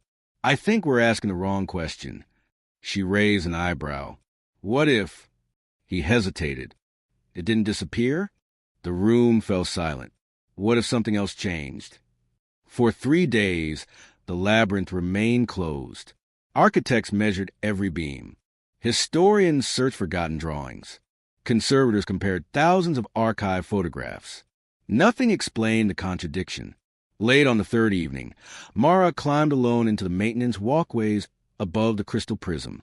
The narrow catwalks had not been used in years. Dust covered every plank, except one. A single trail crossed the beams. Fresh. Someone had walked there recently. She followed it carefully until it ended beside an iron support hidden high above the chamber. Carved into the metal was a tiny symbol she had never noticed before. A simple circle. Inside it rested the Roman numeral. 13, not 12. 13. Her pulse quickened. There had always been another window. No one had remembered it. The discovery triggered a complete review of the original restoration archives. Most documents still described 12 windows. Then an elderly volunteer arrived carrying a leather portfolio inherited from his grandfather, one of the greenhouse's earliest restorers. Inside lay a faded watercolor painted nearly a century earlier. The artist had labeled every window, not with numbers, with names: hope, patience, wonder, memory, kindness, courage, grace, joy, truth, silence, light, home, and one final title written in pale silver ink that had almost vanished with time: Possibility, the 13th window. No drawing showed what it looked like. Only the name remained. That night, as rain tapped gently against the greenhouse roof, Mara returned to the empty frame. Lightning flashed beyond the shattered glass. For the briefest instant, she thought she saw something impossible. Not outside the opening. Inside it, a faint outline, as though an invisible stained glass window still occupied the frame, catching the lightning for only a fraction of a second before disappearing into darkness again. She reached out instinctively. Her fingertips met nothing but cool air. Then a voice echoed softly through the silent chamber. Not loud, not frightening. Barely more than a whisper carried by the wind. You cannot see what the labyrinth has not yet asked you to become. The words faded before she could determine where they had come from. Julian entered moments later, his flashlight sweeping across the chamber. I saw the lights from outside. Mara slowly lowered her hand. You won't believe what I just heard. Julian looked toward the empty frame. For several long seconds, neither of them spoke. Then he pointed upward. Mara. She followed his gaze. Moonlight had replaced the storm. Across the opposite wall, 12 windows cast 12 pools of colored light. Between them shimmered a 13th, pale, silver, almost transparent, visible only for a heartbeat before vanishing once more. The labyrinth had revealed another mystery, not hidden beneath the earth, not locked behind secret doors, hidden instead within memory itself. Somehow, an entire window had been forgotten by history, yet the building had never forgotten.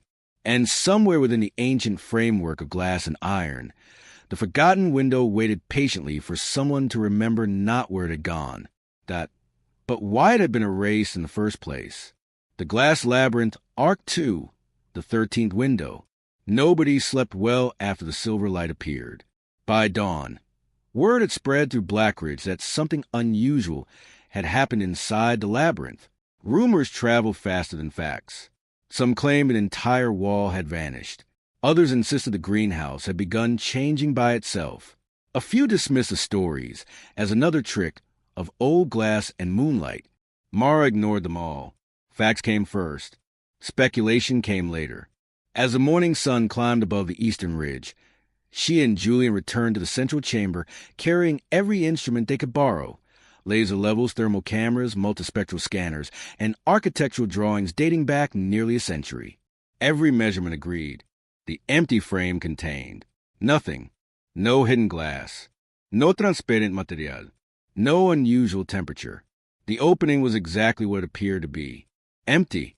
Yet when Julian overlaid the original blueprints onto a modern laser scan, one inconsistency refused to disappear. The geometry was wrong. Not dramatically. Only by a few centimeters. But throughout architecture, a few centimeters mattered. The circle formed by the 12 windows was no longer perfectly symmetrical. It had been designed for 13. Someone had rebuilt the chamber long ago and subtly shifted the surrounding walls to disguise the missing space. It was an astonishing piece of craftsmanship, so precise that generations of architects had accepted it without question. Someone didn't remove a window, Julian whispered. They redesigned history. That afternoon, Mara examined every restoration journal preserved in the archive. Thousands of handwritten pages documented repairs, storms, broken panes, deliveries of iron beams, and volunteer work stretching back decades. Nothing mentioned a 13th window until she reached the oldest volume. Its cover had nearly fallen apart. Several pages were missing. Near the back, pressed between two brittle sheets of paper, rested a dried silver leaf unlike any plant she recognized.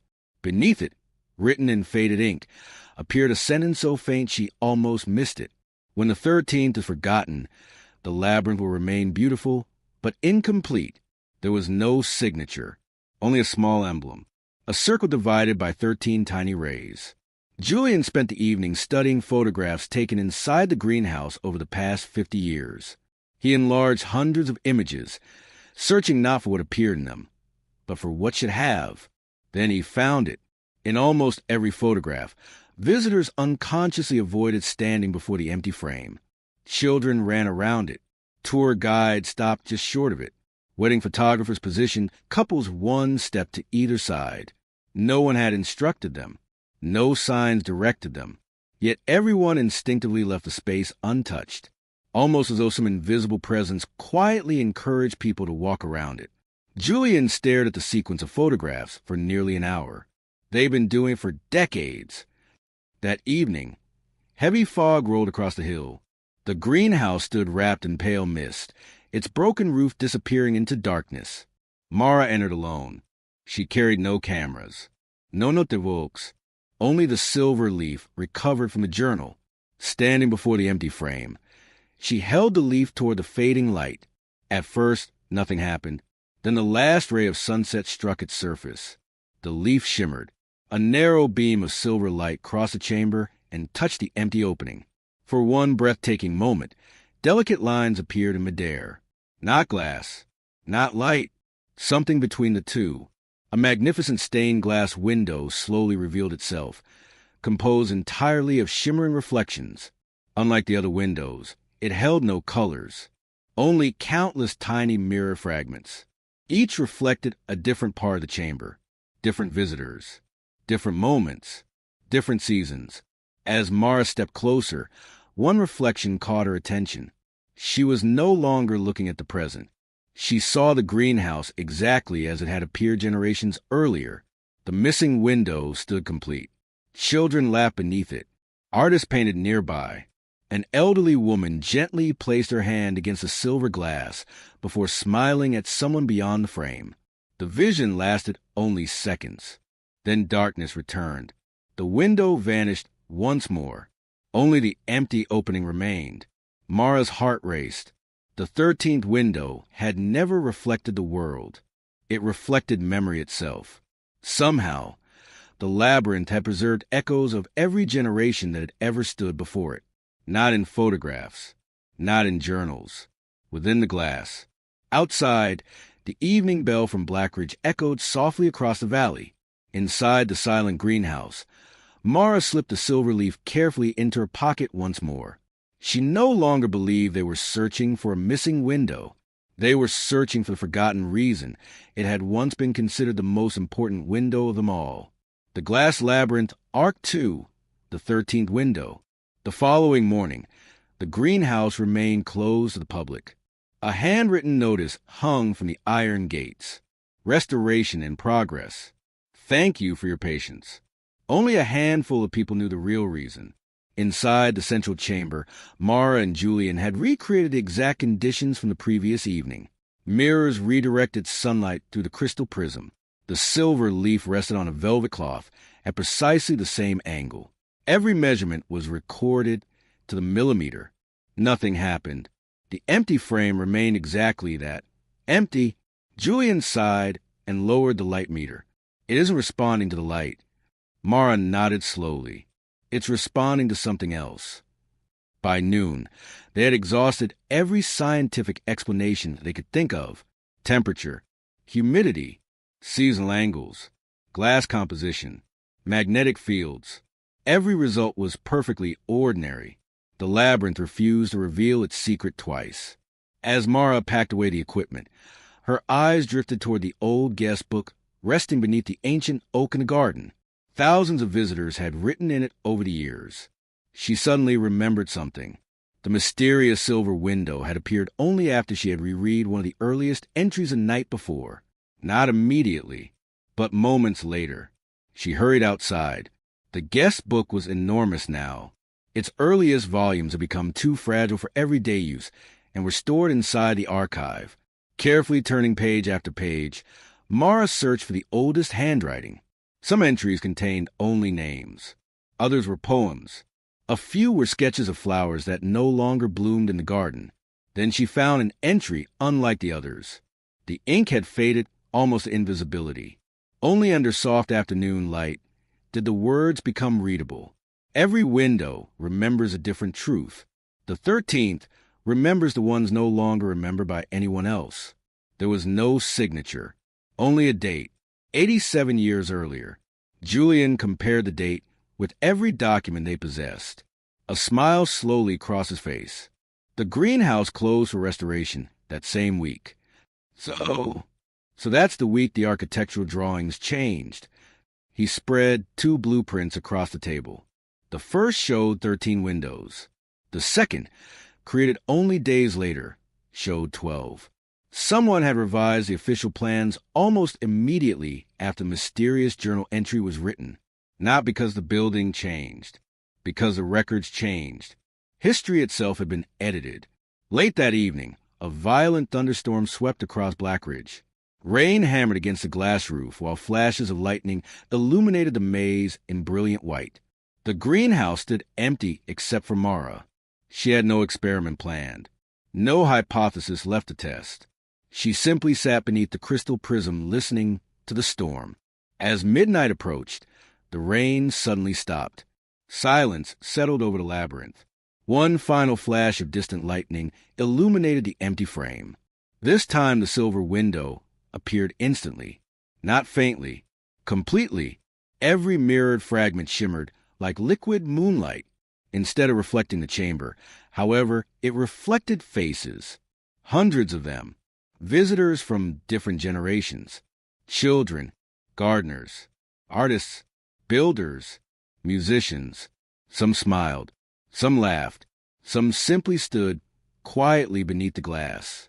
Each reflection lasted only a heartbeat before another replaced it. Mara realized with growing amazement that these were not ghosts. They were memories. The window had preserved every person who had ever paused before it with genuine wonder. Then the reflection slowed. One final figure remained. An elderly architect wearing a long wool coat. He looked directly toward Mara through the silver glass, not at her reflection, at her. Slowly, he raised one hand and pointed, not toward the window itself, but toward the unfinished eastern wing of the greenhouse. His lips moved silently.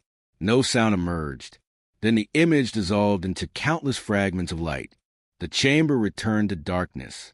The window vanished. Mara remained motionless. She had no proof of what she had witnessed. No recording. No photograph.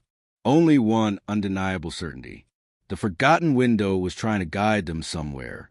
Not into the past. Towards something that had never been completed. Somewhere beyond the eastern wing. Hidden among unfinished walls of forgotten blueprints. Another chapter of the labyrinth story was still waiting to be discovered. The glass labyrinth, Arc 2, the 13th window. The eastern wing had always been the least explored part of the glass labyrinth.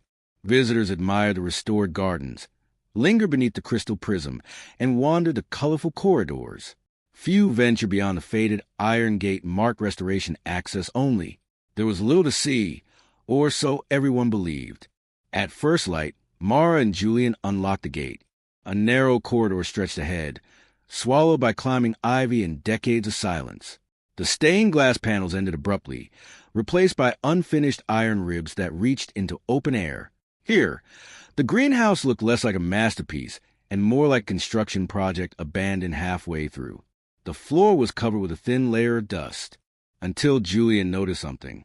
There are footprints. Not fresh, not old enough to have disappeared. A single set led deeper into the unfinished wing before stopping in front of a massive circular wall built from pale limestone. No dorgua, no windows, only smooth stone. Mara ran her hand across the surface. Why build a wall here? Julian unfolded the original blueprint. His eyes widened.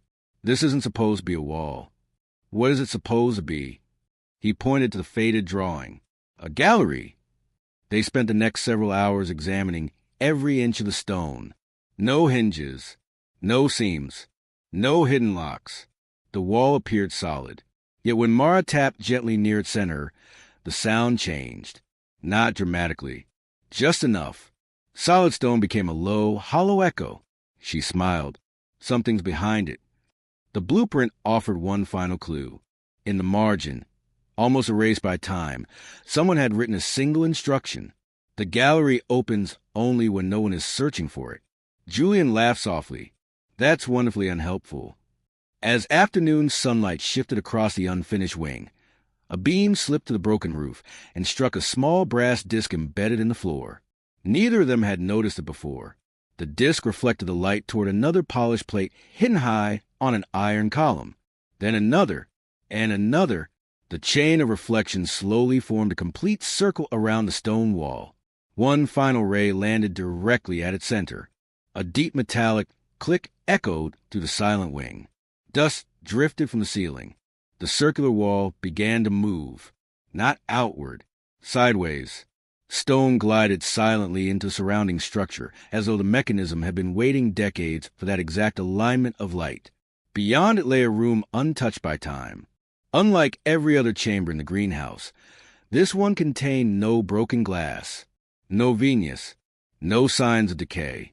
The walls were lined with shelves holding hundreds of carefully crafted crystal models, miniature bridges, libraries, gardens, observatories, theaters, schools. Each represented a place where people gathered, learned, or created together. At the center of the room stood a large wooden drafting table. Across its surface rested an unfinished architectural drawing. The title read, "The House of Shared Stories." Mara looked around in amazement. This is another greenhouse. Julian slowly nodded. It's something much bigger. Pinned beside the drawing was a handwritten letter. The ink remained remarkably clear. If you have reached this room, then the labyrinth has already fulfilled its purpose. Its task was never to protect itself. Its task was to find the people capable of building what comes next. Silence settled over the chamber. For years, they had believed the glass labyrinth was the destination. Now it seemed it had only been the beginning. Julian carefully examined the architectural plans. The proposed building surrounded a vast public square. Instead of galleries filled with paintings or sculptures, every room was designed for people to contribute something of their own. Music, writing, craftsmanship, science, gardening, teaching. Every visitor will become both student and creator. At the bottom of the final page appeared the architect's personal motto. Buildings should not only shelter people, they should inspire them to build one another. Mara smiled. She finally understood why the 13th window reflected memories instead of colors. It had never existed to preserve the past. It existed to recognize those ready to carry its ideas into the future.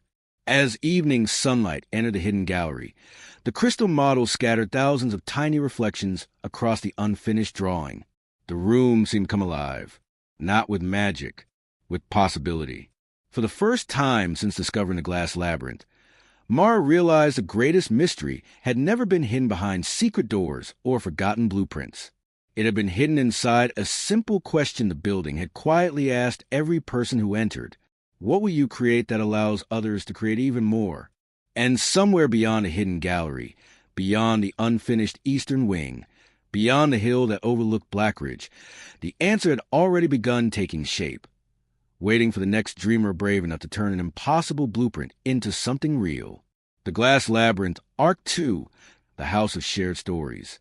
For weeks, Mara and Julian told no one about the hidden gallery, not because they wanted to keep it secret, because they feared the room would disappear beneath crowds before they understood why it had been built. Every morning they returned with notebooks, cameras, and measuring tools. Every evening they left with more questions and answers. The crystal models lining the shelves appeared identical from a distance. Up close, each was unique. One represented a library whose walls were made entirely of books contributed by visitors. Another showed a concert hall with no permanent stage, allowing performers and audiences to exchange places. A third depicted a garden arranged not by professional landscapers, but by children planting whatever they imagined belonged together. None of the designs emphasized perfection. They celebrated participation. Julian carefully lifted one crystal model from its pedestal. Beneath it, etched into the polished stone shelf, were 8 simple words. The builder is never more important than the builder who follows. He read the sentence twice before looking at Mara. I've spent my career trying to design buildings people would admire. And now, he smiled quietly, now I think the best buildings are the ones people continue. In the center of the gallery stood the unfinished blueprint for the House of Shared Stories. For days it seemed incomplete. Then Mara noticed faint pencil lines extending beyond the edge of the paper. She placed another blank sheet beside it. The lines continued perfectly. The drawing had never ended. It had simply been waiting for another page. Piece by piece they assembled additional sheets hidden beneath the drafting table. The building grew larger with every page. Reading rooms opened into gardens. Gardens connected to workshops. Workshops overlooked theaters filled with movable walls. There was no grand entrance, no imposing facade. The architect had designed a place where every doorway felt equally welcoming. Near the final page, a handwritten note appeared in the margin. Architecture should never tell people where they belong. It should help them discover it. Late one afternoon, sunlight poured through the unfinished eastern wing. As it crossed the hidden gallery, every crystal model scattered tiny reflections onto the blueprint. The beams intersected. Rooms glowed one after another. Then the reflections gathered at a single point near the heart of the drawing. A small circle, no larger than a coin. Mara leaned closer. Inside the circle, invisible until illuminated, was another inscription. Begin here. There isn't even a room there, Julian observed. There is now. Without saying another word, Mara picked up a pencil resting on the table. For the first time in decades, someone added a line to the unfinished blueprint. Then another. She wasn't changing the architect's design. She was continuing it. Julian added a note describing a flexible studio where visitors could teach one another any skill they wished. Neither of them hesitated. The blueprint no longer belonged to the past. It belonged to everyone willing to imagine what came next. As dusk settled over Blackridge, the crystal models shimmered one last time before fading into the evening shadows. Mara rolled the expanded blueprint carefully and placed it back on the drafting table. The hidden gallery felt different now. Not complete. Alive. She glanced toward the corridor, leading back to the glass labyrinth.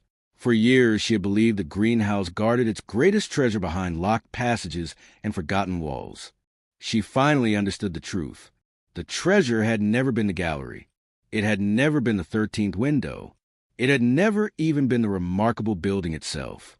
The true treasure was the courage to leave something unfinished. Not through neglect, but through trust that someone, someday, would care enough to continue the work. As they closed the hidden chamber for night, a soft breeze drifted through the eastern wing. Somewhere above, the remaining stained glass windows caught the last light of sunset. For just an instant, a pale silver reflection flickered across the stone floor. The 13th window had appeared once again, not to reveal another secret, but to quietly acknowledge that its purpose was finally being fulfilled. The glass labyrinth, Arc 2, the first stone. The news spread slowly, just as Mara had hoped, not through newspapers or television broadcasts, but through conversations carried from one person to another. There's a place where ideas are still being built. There is a blueprint no one person can finish. There is room for one more dream. Within weeks, architects arrived carrying sketchbooks instead of presentations. Teachers came with lesson plans scribbled on loose paper. Gardeners brought seeds collected from family gardens. Musicians carried worn instrument cases. Woodworkers, glass artists, historians, engineers, poets, and children all crossed the old iron gate with the same uncertain expression. No one had been invited personally, yet everyone seemed to know they belonged. The unfinished blueprint remained at the center of the hidden gallery. Beside it lay a simple wooden box containing pencils of different lengths. No instructions, no signatures, only a brass plate engraved with a single sentence. Leave the drawing better than you found it. At first, visitors hesitated. Who was bold enough to add a line to the work of an unknown master? Then an elderly carpenter quietly drew a wooden reading bench beneath a maple tree. A teenage violinist added a circular performance space where audiences could sit among the musicians instead of facing them. A botanist sketched a greenhouse filled with endangered plants, each accompanied by the stories of the people who protected them. Piece by piece, the blueprint evolved, not through one brilliant vision, through hundreds of thoughtful contributions. Julian began documenting every addition. Surprisingly, no one erased another person's work. Instead, they expanded it. A child drew a bridge across a small stream. An engineer returned days later and carefully designed the bridge's structure without changing the child's original shape. A baker suggested an outdoor kitchen. Nutrition students transformed it into a community cooking school. Artists designed walls intended to be repainted every year. The building seemed to grow naturally, as though every idea had been quietly waiting for another to complete it. One evening, Mara climbed once more to the central chamber beneath the crystal prism. The labyrinth was empty. Moonlight poured through the 12 stained glass windows. Then, almost imperceptibly, a pale silver glow appeared where the 13th window belonged. This time, the reflections were different. She no longer saw memories from the past. Instead, she saw fleeting images of possibilities. Children building together. Scientists explaining discoveries to strangers. Neighbors planting gardens. Storytellers reading aloud beneath lanterns. None of the scenes looked extraordinary.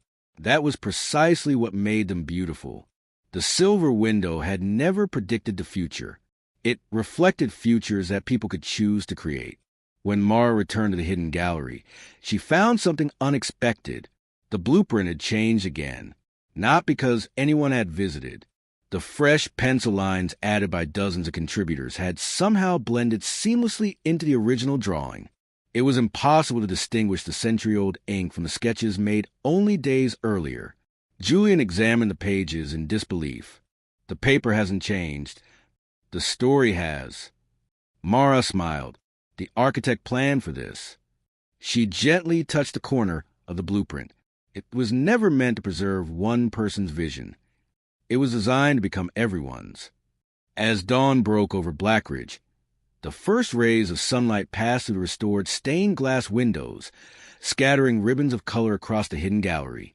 For a brief moment, every crystal model illuminated at once. Their reflections converged on the center of the blueprint, where a single new sentence appeared in shimmering silver light before slowly fading. Every masterpiece begins the moment someone believes they are allowed to add their own line. The light disappeared. The words vanished. But no one who witnessed them would ever forget. Outside, the old glass labyrinth stood quietly against the morning sky.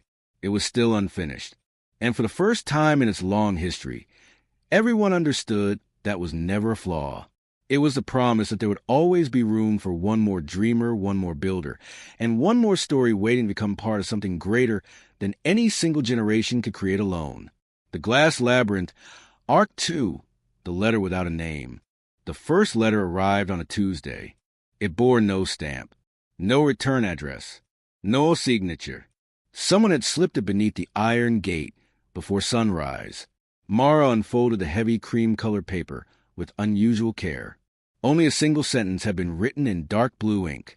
The House of Shared Stories is already being built. You simply haven't found its first room. Julian read the note twice before looking up. I thought the blueprint was only a vision. So did I. Neither of them spoke again for several moments.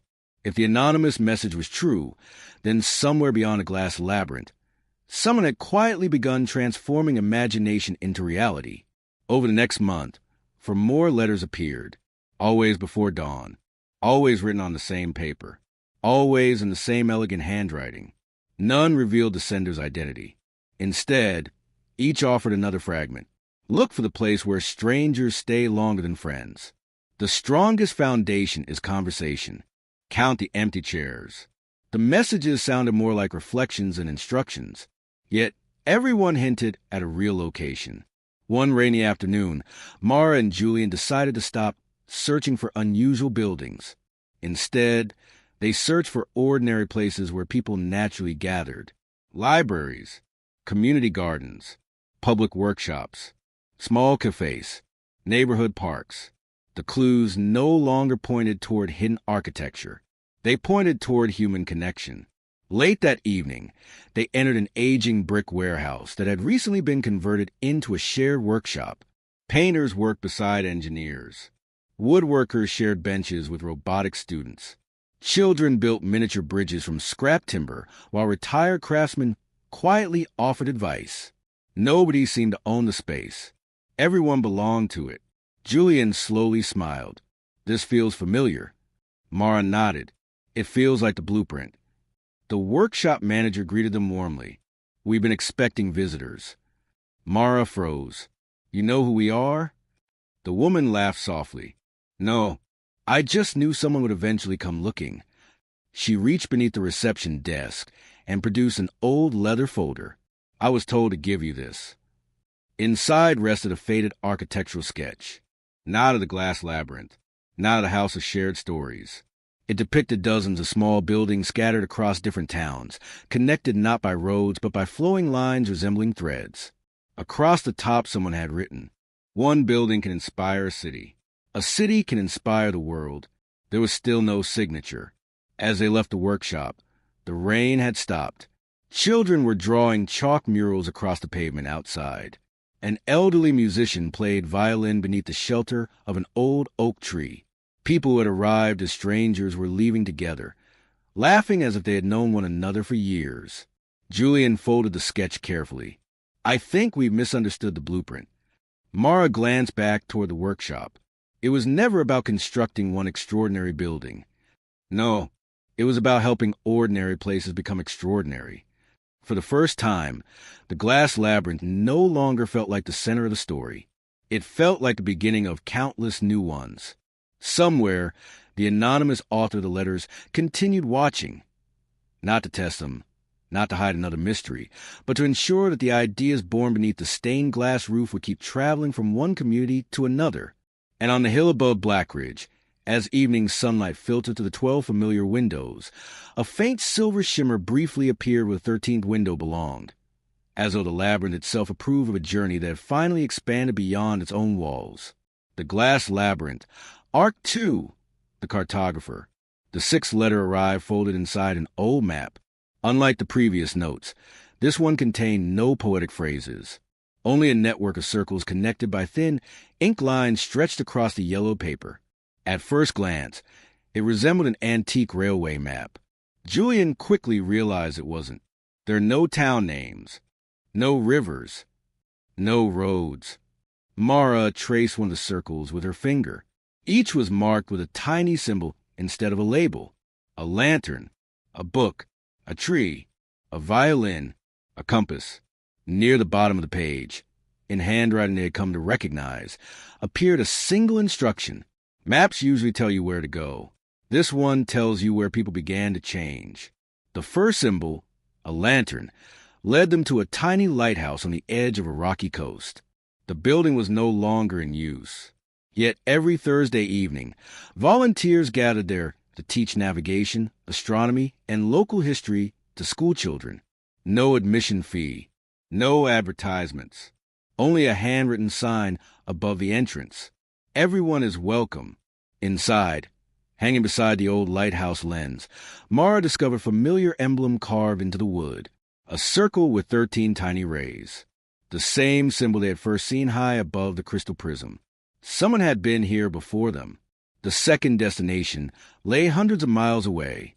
It was not a grand museum or a famous landmark. It was a neighborhood library occupying the ground floor of a converted textile mill. Bookshelves filled every room. But what drew Mara's attention was the largest wall in the building. Instead of books, it held empty wooden frames. Visitors were encouraged to fill them with handwritten stories from their own families. Some accounts described immigration. Others recalled childhood adventures, acts of kindness, or moments of forgiveness. No story was considered too small. Julian smiled. It's another house of shared stories. No, Mara replied quietly. It is the house of shared stories. She was beginning to understand. The blueprint had never pointed toward a single destination. It described an idea that could appear anywhere people chose to nurture it. As they continued following the mysterious map over the following months, the pattern became unmistakable. Every marked location shared 3 characteristics. None had been designed by the same architect. None belonged to the same organization. None even looked alike. Yet each encouraged strangers to become collaborators rather than spectators. An abandoned railway station transformed into an art studio. A neglected orchard reborn as a public garden. An old theater where audience members finished unfinished plays left behind by previous visitors. Every place seemed to carry the invisible signature of the glass labyrinth. Not in stone, not in glass, in spirit. One evening, after returning to Blackridge, Mara spread the map across the drafting table inside the hidden gallery. For the first time, she noticed that the ink lines connecting the circles formed a familiar shape. Not a railway, not a constellation. The outline of a tree. Its trunk began at the glass labyrinth. Its branches reached outward across towns and generations. Each destination was another leaf, another story, another act of quiet generosity. Julian stood beside her in silence. The labyrinth isn't the end of the map. Mara nodded. It's the route. She looked toward the unfinished blueprint resting beneath the crystal models. For years, they had searched for hidden rooms, forgotten windows, and secret passages. Now the greatest discovery seemed almost impossibly simple. The true labyrinth had never been made of iron corridors or stained glass. It was the invisible network created whenever one act of creativity inspired another and another, until people separated by hundreds of miles unknowingly became part of the same story. Outside, the evening breeze stirred the ancient oak in the garden.